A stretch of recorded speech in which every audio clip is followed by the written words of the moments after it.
It was supposed to be Vegas's ultimate showpiece, a $1.2 billion marvel that would redefine entertainment.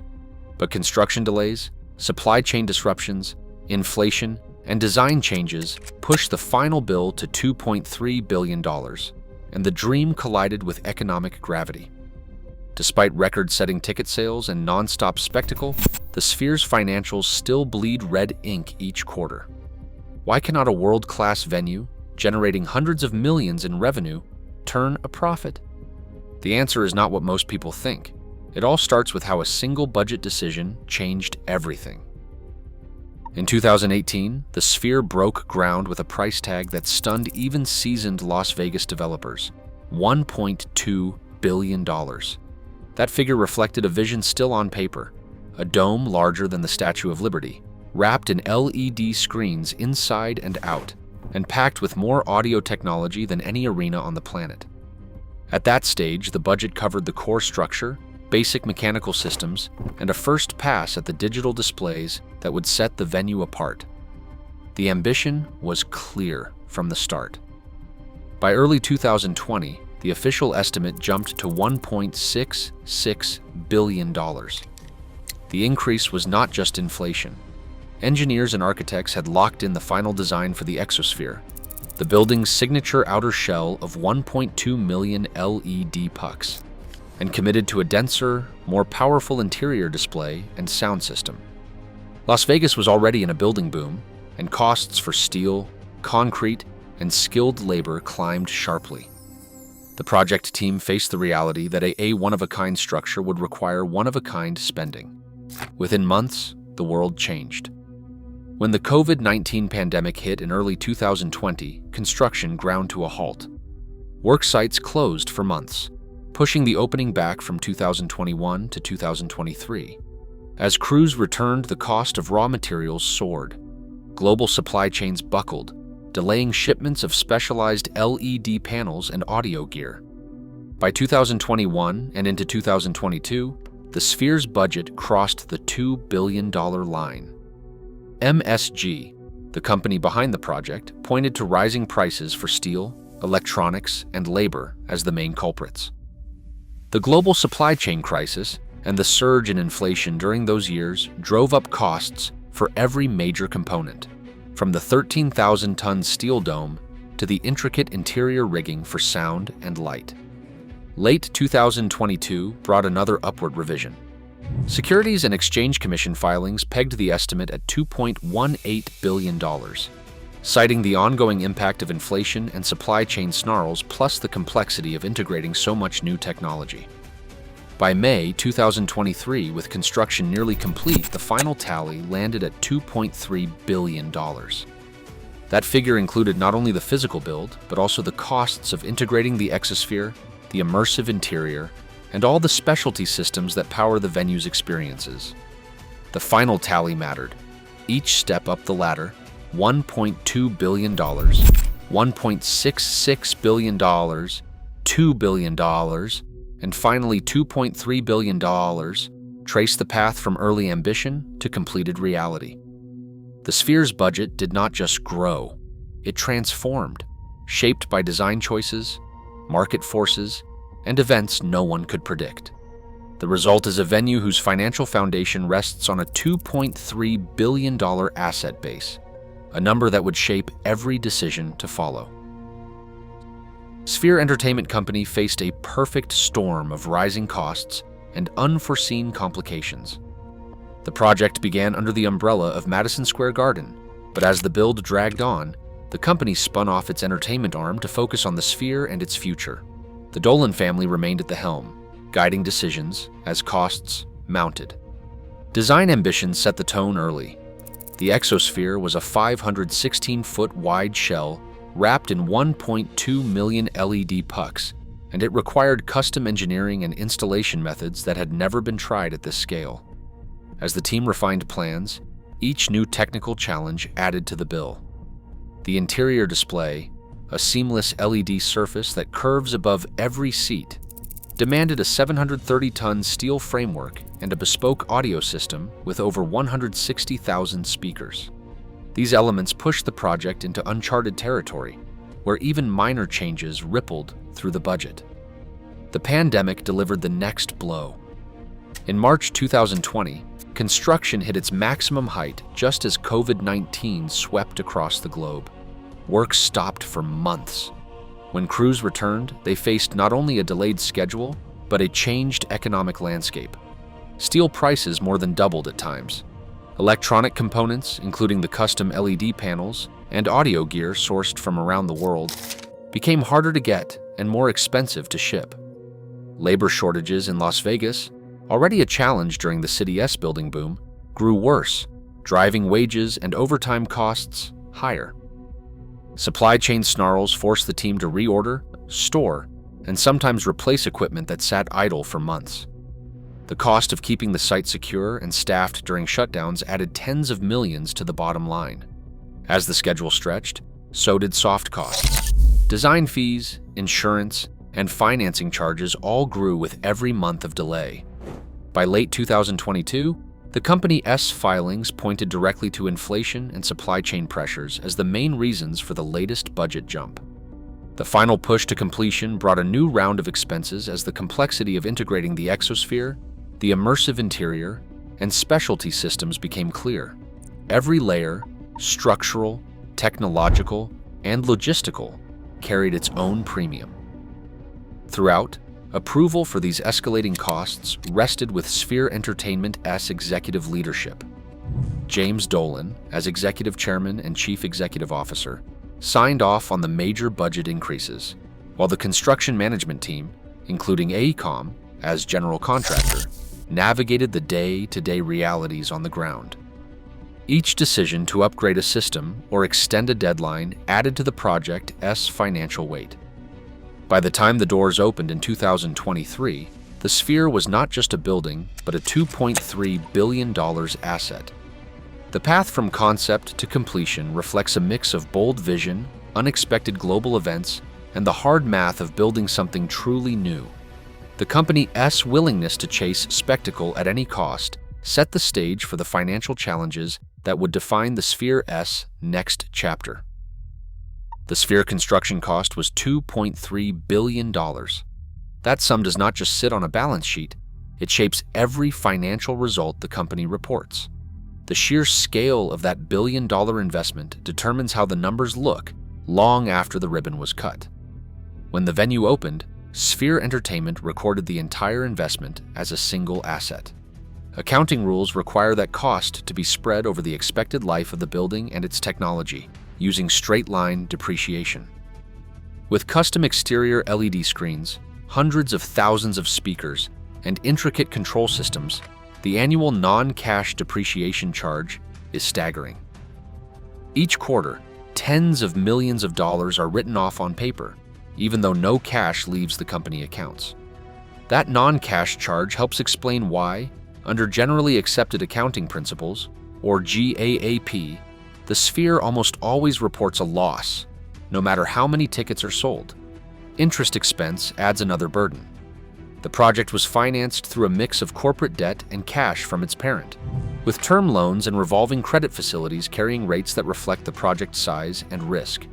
Every quarter, millions of dollars are paid out in interest, real cash that could otherwise fund new content, upgrades, or dividends. The combination of heavy depreciation and significant interest charges creates a financial undertow that is hard to escape, even with sold-out shows and high-profile events. To explain results, management relies on a different metric, adjusted operating income, or AOI.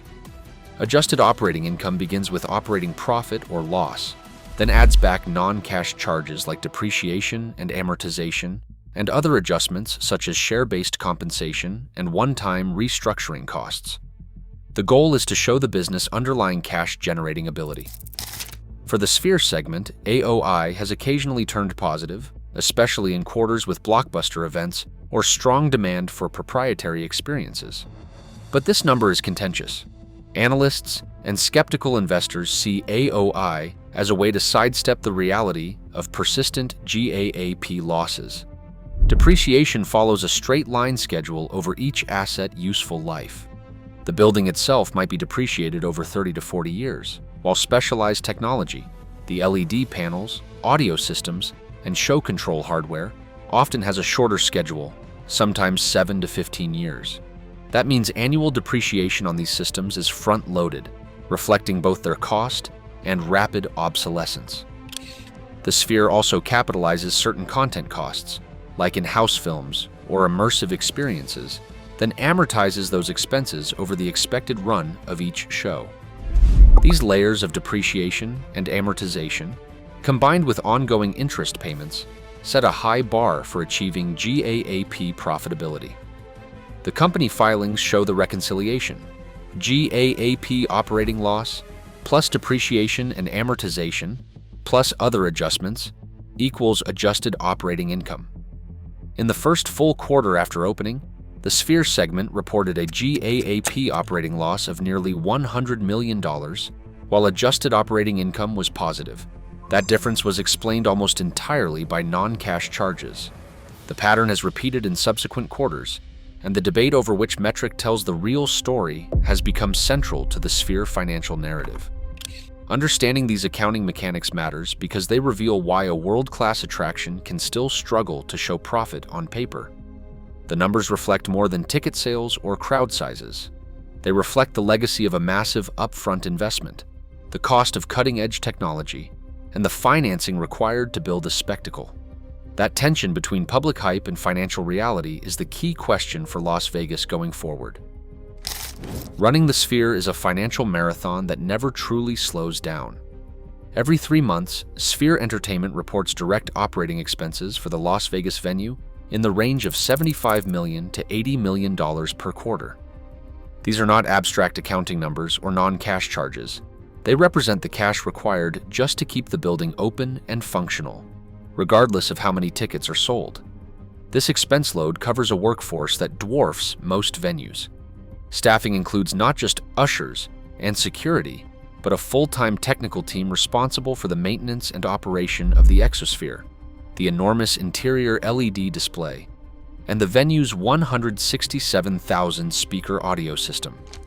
Specialized engineers monitor and repair the custom electronics, while software technicians keep the immersive visual systems running. The cost of training, union labor, and overtime for high-profile events adds to the baseline. Utilities form another major category. The Sphere's climate control must keep nearly 20,000 people comfortable during packed shows while protecting sensitive electronics from the desert heat.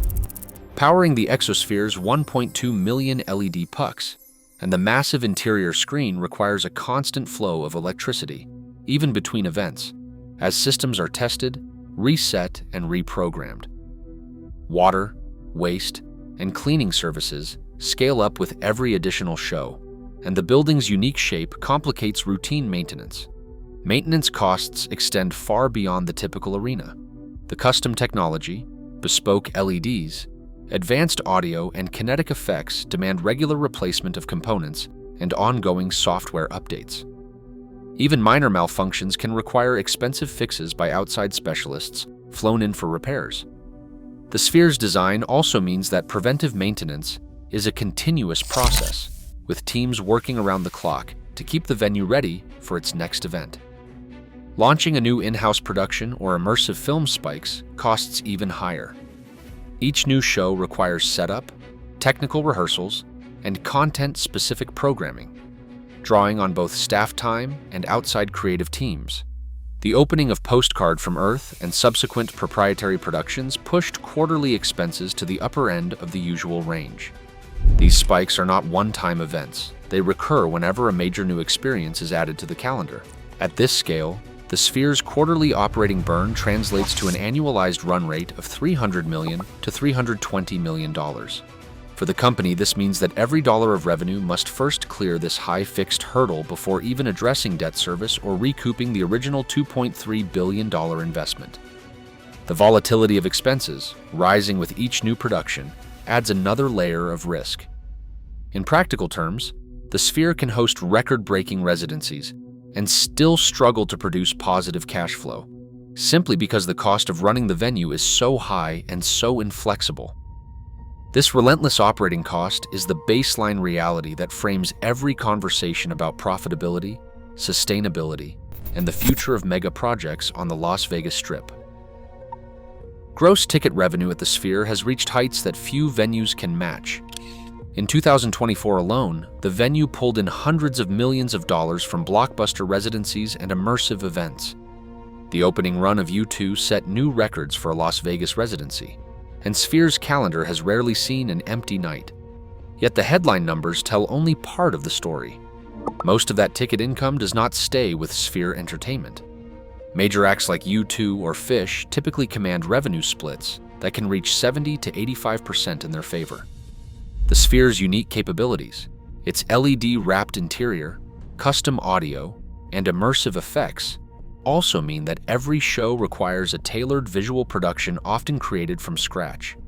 These bespoke elements drive up costs for each event, squeezing margins even further. For a sold-out concert, Sphere may keep only a fraction of the gross after paying the artist, covering production and absorbing the fixed expenses of running the building. The company's own filings acknowledge this reality.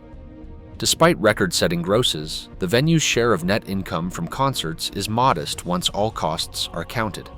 That is why management has repeatedly pointed to a different path: proprietary Sphere experiences, films, and repeatable shows designed to run multiple times a day with no split to outside artists. The hope is that these in-house productions, once launched and amortized, will deliver higher margins and steadier returns. But building and marketing these shows comes with its own upfront costs, and the pressure is on to fill seats consistently. The result is a business model where top-line strength does not guarantee the kind of profitability needed to justify a $2.3 billion investment. Wall Street has watched the Sphere's financials with a wary eye. Despite the venue's global spotlight, the company's stock has swung sharply after each earnings report. Investors have consistently applied a valuation penalty known in analyst circles as the Dolan discount, reflecting doubts about governance and the Dolan family's tight control over Sphere Entertainment Co. The pattern is familiar. High-profile events make headlines, but persistent losses under generally accepted accounting principles and heavy reliance on adjusted metrics keep skepticism alive. One analyst summarized the concern this way. They said the business model was essentially a confession that they spent $2.3 billion building it, without actually understanding how to run it once opened. The company's use of adjusted operating income as a preferred metric has only fueled the debate. Management points to improving trends in adjusted operating income, while critics counter that massive depreciation and heavy interest expenses cannot be brushed aside indefinitely. The gap between the company's public narrative and the hard reality of quarterly losses has left many investors unconvinced the Sphere can deliver sustainable returns. Skepticism is not limited to the financial community. Local residents have pushed back, with noise complaints turning into lawsuits. In October 2023, residents of the Venetian's Palazzo Tower filed a nuisance suit against Sphere Entertainment, alleging that low-frequency bass and vibrations from concerts disrupted daily life. When Sphere's lawyers sought to have the case dismissed, the judge denied the motion on the core nuisance claims in September 2024, allowing the lawsuit to proceed. The case remains active, class certification is pending, and there is no sign of a quick resolution. This legal battle underscores the friction between Las Vegas mega projects and the neighborhoods that surround them. It adds another layer of uncertainty to the Sphere's already complex story, and it highlights how spectacle and public attention do not automatically resolve fundamental questions about costs, community impact, and long-term profitability. Today, Vegas banks on ever bigger spectacles, but even record ticket sales cannot erase the math. The Sphere's $2.3 billion price tag dwarfs its profits. As costs climb and skepticism deepens, every new mega project faces the same question. Can spectacle alone sustain a city built on risk? In Las Vegas, the gamble is not just on entertainment, it is on the economics of wonder itself. Share your thoughts below.